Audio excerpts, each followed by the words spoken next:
Hi, welcome back to Movie Recap Zone. Today, I'm going to explain a romantic drama film from 2014 titled, Flowers in the Attic. Spoilers ahead. Watch out and take care. The movie takes place in the year 1957, where four children, Chris, Kathy, and the twins, Carrie and Corey live happily with their parents, Christopher and Corinne in Pennsylvania. They are a happy family. Christopher has returned home after a long time from work and has brought gifts for everyone. He is a loving and caring father, which every child wants in their life. Christopher gets promoted to vice president in his company. Everyone is happy with the promotion, except for Kathy. Christopher goes to Kathy's room to talk to her. He gives her a ring to make her feel happy. At night, Corinne and the children throw a celebration party for Christopher's promotion. Chris hears a car approaching and everyone hides, thinking it's Christopher. But instead, a police officer comes in and informs them about an accident. The Dollanganger family is in complete shock as Christopher has died in a car crash. With Christopher's death, the family are left with a heavy debt. Corinne asks Kathy to send a mail to an address. 4 months later, Corinne gets a reply.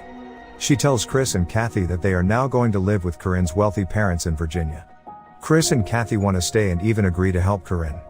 But Corinne explains to them they are in huge debt and the bank will take everything away sooner or later.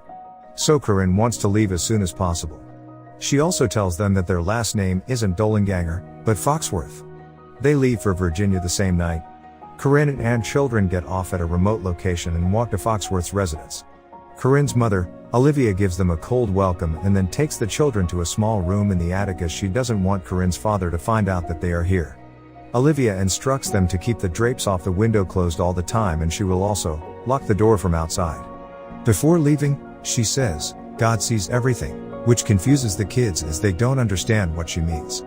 After she leaves, Corinne explains that they will have to adjust for a while until she wins her father back, who has written her out of his will. Olivia returns and sees the ring Christopher gave to Kathy. She gets furious when she learns about it and takes the ring away. The next day, Olivia brings food for the children and gives them a list of rules. She makes it very clear that no one should ever find out about them staying at Foxworth's residence. The children go to the attic and prepare to spend a couple of months there. Kathy is confused with Olivia's behavior and wonders why she hates them, but has complete faith in Corinne and has no problem in waiting. Corinne visits at night to check up on the children. Olivia arrives as well and tells Corinne to take off her shirt. She punished Corinne with multiple lashes and calls the children, spawn of the devil. She hates Corinne and the children and makes it very clear what happens when they disobey her. Kathy asks Corinne why Olivia hates them so much. Corinne reveals that Christopher was her biological half-uncle who was just a few years older than her. They fell in love and eloped together, which is why she was disinherited from her father's will. Days pass by and Corinne's visit to the attic becomes less frequent. Olivia comes every day to bring the children food and other necessities.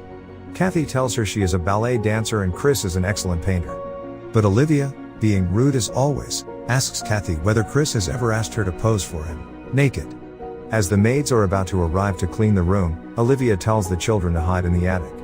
After a month, Corinne visits the children and brings gifts for them. Kathy is fed up with waiting and wants to go outside, meet her grandfather, and have a normal life. But Corinne informs that her father forgave her on one condition, that she did not have any children with Christopher. It means the children will have to stay in the attic until Corinne's father dies. Chris and Kathy are ready to wait for their grandfather's death, but the twins are getting tired of waiting and want to see their mother, who hasn't visited them in days. Christmas has arrived and the children are still stuck in the attic. To thank their grandmother for bringing food every day, they decide to make a drawing for her. But when Olivia sees it, she doesn't say anything and walks away, trying to hold her emotions. Corinne visits them on Christmas and brings more presents for the children. She tells them that she has won back her father and is now going to inherit everything. To celebrate, she has organized a party at night. Kathy insists on going to the party.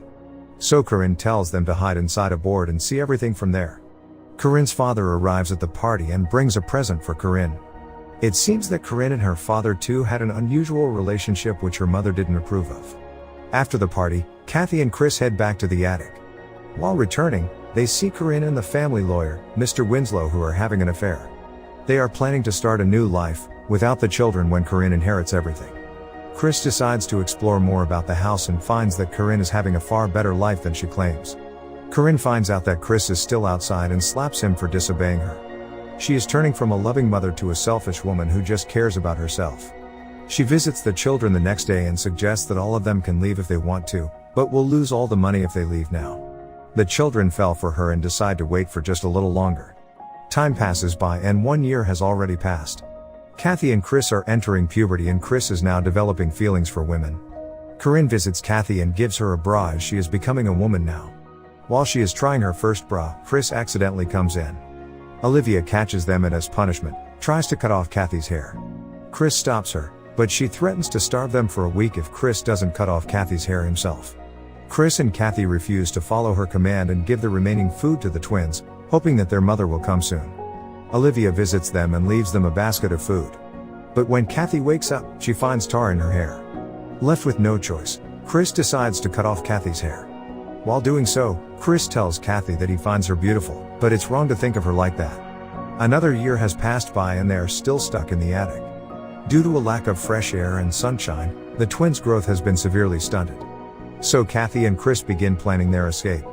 At night, they manage to get down from the attic and go to a nearby lake.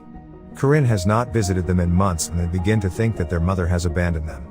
After so many months, Corinne returns and announces that she got married to Mr. Winslow a few months ago. She was absent for months because she was on her honeymoon in Europe. Corinne is happy, but the children are not. Kathy and Chris figure out that Corinne hasn't even told Mr. Winslow about them. The next day, Olivia brings donuts for the children, which she says are a gift from their mother. Kathy has grown tired of waiting in the attic and wants to escape, but Chris still believes in her mother, even though he doesn't trust her anymore. As Chris is looking down from the window, Olivia tells him to get away from the window and calls him boy. But Chris demands to be called by his name rather than boy. Olivia is furious and beats Chris as punishment. Kathy tends to his wounds and admits her fear of losing him. Chris assures her nothing will happen to him and kisses her. When Olivia comes to deliver their food, Chris tells her that she was right about them being the devil's spawn and pleads for forgiveness. Olivia tells him to pray to God for salvation and then leaves. But Chris reveals that it was just an act by him to get an impression of the attic key and soap. He then carves a wooden copy of the key. Kathy suggests they should leave soon, but Chris tells her that before they escape, they will have to collect a lot of money to be able to survive outside. So they decide to steal money from their mother's room. While stealing, Kathy finds a book that showed various figures indulging in sexual activities and is curious about it. Chris wants to collect at least $1,000 if they want to escape. On their next raid, Kathy and Chris go separate ways to collect more money. Kathy finds Mr. Winslow sleeping at Corinne's bed and out of curiosity, kisses him. Chris goes to check out the fence which is electrified. While returning, he overhears Corinne and Mr. Winslow talking about a dream of a young, blonde-haired girl coming to the room and kissing him. Chris angrily confronts Kathy. But she assures him that the kiss meant nothing and she only did it out of curiosity. She kisses him and they end up having sex. Kathy suggests they can go to Florida and pretend that they never had sex. But Chris tells her that he loves her and can never love anyone else like the way he loves her. Carrie tells them that Corey is sick and not feeling well. Kathy tells Olivia and Corinne that Corey is sick. But they just stand there. Kathy shouts at Corinne for not loving her children and gets slapped by her. But Kathy has had enough and slaps her back. She demands her mother to take Corey to a hospital, threatening revenge if she does not. The next day, Corinne tells them that Corey had died of pneumonia and had already been buried.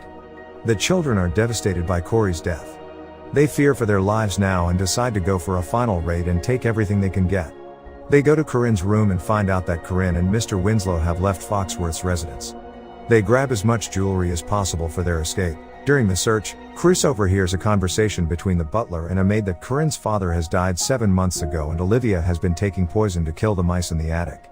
Chris checks out the rest of the house and sees Olivia in her room, who senses his presence. Kathy shows Chris how Corey's pet mouse has died after eating a piece of the donut, revealing that it was poisoned. Olivia comes to take their key. But Chris restrains her long enough for Kathy and Carrie to escape to the attic.